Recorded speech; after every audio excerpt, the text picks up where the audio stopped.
Здравствуйте, меня зовут Георгий, я являюсь заместителем руководителя международного отдела информационной службы при политуправлении Министерства обороны Донецкой Народной Республики.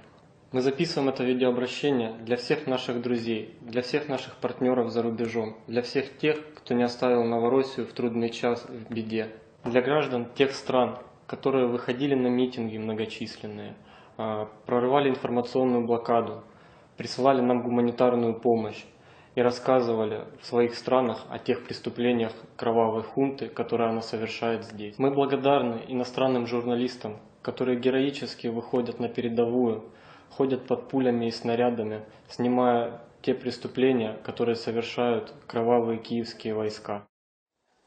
Я солдат армии Новороссии. Выражаю благодарность всем нашим иностранным друзьям и соратникам, которые поддерживают нас. Вместе мы победим.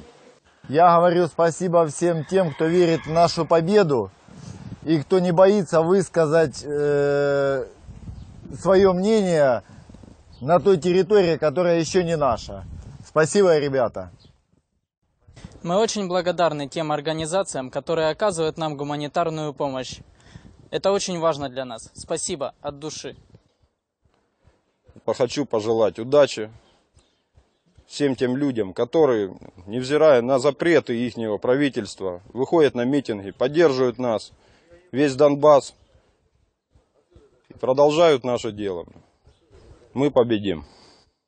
Нашим соратникам и друзьям за рубежом троекратное ура! Ура! Ура! Ура!